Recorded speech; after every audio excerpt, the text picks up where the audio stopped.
पूजा अपने माता पिता की इकलौती बेटी थी। उसके पिता रामप्रसाद गांव के एक साधारण किसान थे और मां सरोज देवी गृहिणी थीं। परिवार बहुत अमीर नहीं था, लेकिन घर में प्यार और संस्कारों की कोई कमी नहीं थी। रामप्रसाद अपनी बेटी से बहुत प्यार करते थे। जब भी कोई कहता कि बेटियां पराया धन होती हैं, तो वह मुस्कुराकर कहते, बेटियां पराई नहीं होती, वे तो घर की सबसे बड़ी खुशियां होती हैं। पूजा पढ़ाई में बहुत अच्छी थी। उसका सपना था कि वह पढ़ लिख कर कुछ बड़ा करे, लेकिन गांव के माहौल में लड़कियों के सपनों को ज्यादा महत्व नहीं दिया जाता था। जब पूजा की उम्र 25 साल हुई, तो उसके लिए रिश्ते आने लगे। आखिरकार एक बड़े और संपन्न परिवार से रिश्ता तय हो गया। लड़के का नाम विकास था। उसका परिवार शहर में रहता था और उनका अच्छा कारोबार था। रामप्रसाद ने अपनी हैसियत से बढ़कर शादी की तैयारी की। उन्होंने अपनी वर्षों की जमापूंजी लगा दी, खेत का एक हिस्सा तक बेच दिया ताकि बेटी की शादी में कोई कमी न रह जाए। शादी धूमधाम से हुई।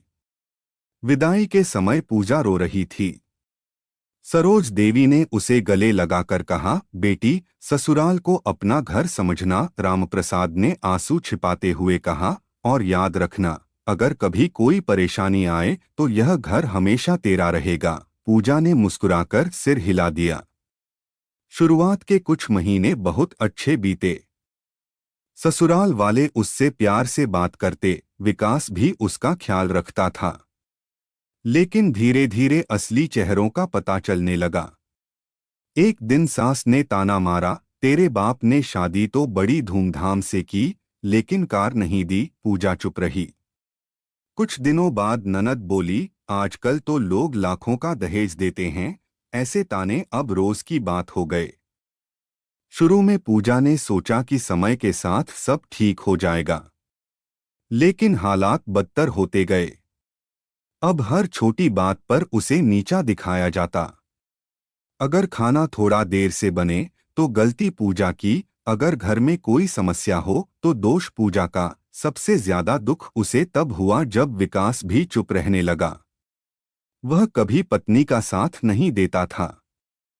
एक रात पूजा ने विकास से कहा, क्या मैं सच में इस घर पर बोझ हूं? विकास ने नजरें झुका लीं।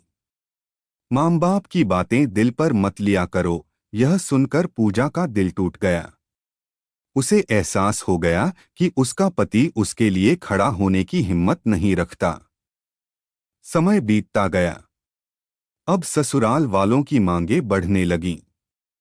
अपने पिता से कहो कि हमें नई कार दिलवाए, दुकान के लिए कुछ पैसे चाहिए। पूजा हर बार मना कर देती। मेरे पिता ने अपनी हैसियत से ज्यादा किया है। यही बात ससुराल वालों को पसंद नहीं आती। एक दिन घर में बड़ा झगड़ा हो गया। सास गुस्से में चिल्लाईं, अगर अपने बाप से पैसे नहीं मंगवा सकती तो इस घर में रहने का कोई हक नहीं। पूजा स्तब्ध रह गई। उसने विकास की तरफ देखा। उसे उम्मीद थी कि उसका पति उसका साथ देगा, लेकिन विकास चुप खड़ा रहा। उसकी चुप्पी ने पूजा का दिल पूरी तरह तोड़ दिया। अगली सुबह उसे घर से निकाल दिया गया। उसके हाथ में सिर्फ एक छोटा सा बैग था। बारिश हो रही थी। पूजा सड़क पर खड़ी रो रही थी। उसे सबसे ज्यादा डर अपने माता पिता का सामना करने से लग रहा था। वह सोच रही थी, अगर मैं वापस चली गई तो लोग क्या कहेंगे, माँ पापा कितने दुखी होंगे। लेकिन उसके पास और कोई रास्ता नहीं था। कई घंटों की यात्रा के बाद वह अपने मायके पहुंची। दरवाजे पर खड़ी होकर वह रोने लगी। उसकी उंगलियां कांप रही थीं। आखिर उसने दरवाजा खटखटाया। दरवाजा खुला। सामने उसके पिता खड़े थे। जैसे ही उन्होंने बेटी को उस हालत में देखा, सब समझ गए। पूजा रोते हुए उनके गले लग गई। पापा रामप्रसाद ने उसे कसकर पकड़ लिया, बेटी रो मत। मैं हार गई पापा। रामप्रसाद की आंखें भी भर आईं। उन्होंने उसके सिर पर हाथ फेरते हुए कहा, हार तू नहीं, वो लोग गए हैं जिन्होंने तुझे खो दिया। पूजा फूट फूट कर रोने लगी। उस रात सरोज देवी ने बेटी को अपने हाथों से खाना खिलाया। कई महीनों बाद पूजा ने सुकून महसूस किया, लेकिन समाज कहाँ चुप रहता है। गांव के लोग बातें बनाने लगे। बेटी वापस आ गई, लगता है ससुराल में निभा नहीं पाई। रामप्रसाद हर ताने का जवाब मुस्कुरा कर देते। मेरी बेटी कोई बोझ नहीं है। एक दिन उन्होंने पूजा से कहा, बेटी तू अपनी पढ़ाई फिर से शुरू कर। पूजा चौंक गई। इस उम्र में सपनों की कोई उम्र नहीं होती। पिता की बात उसके दिल को छू गई। उसने दोबारा पढ़ाई शुरू कर दी। शुरुआत आसान नहीं थी, लोग हंसते थे, लेकिन पूजा ने हार नहीं मानी। दिन रात मेहनत की, कई साल तक लगातार संघर्ष किया। आखिरकार उसकी मेहनत रंग लाई। वह एक बड़ी सरकारी अधिकारी बन गई। जिस दिन नियुक्ति पत्र आया, सबसे ज्यादा खुशी उसके माता पिता को हुई। रामप्रसाद की आंखों में आंसू थे। उन्होंने कहा, आज मुझे लगता है कि मेरी बेटी ने नहीं, मैंने जिंदगी जीत ली। कुछ समय बाद पूजा की सफलता की चर्चा दूर दूर तक होने लगी। एक दिन अचानक विकास और उसके परिवार वाले उसके घर पहुंचे। अब उनका व्यवहार पूरी तरह बदल चुका था।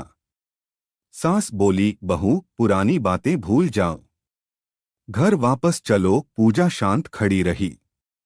उसे वह दिन याद आ गया जब बारिश में उसे घर से निकाल दिया गया था।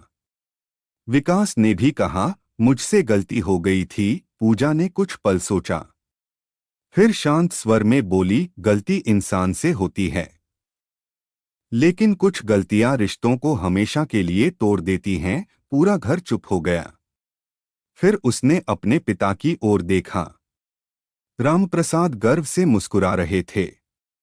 पूजा ने कहा, जिस घर में सम्मान न मिले वह घर कभी अपना नहीं हो सकता। विकास और उसके परिवार के पास कोई जवाब नहीं था।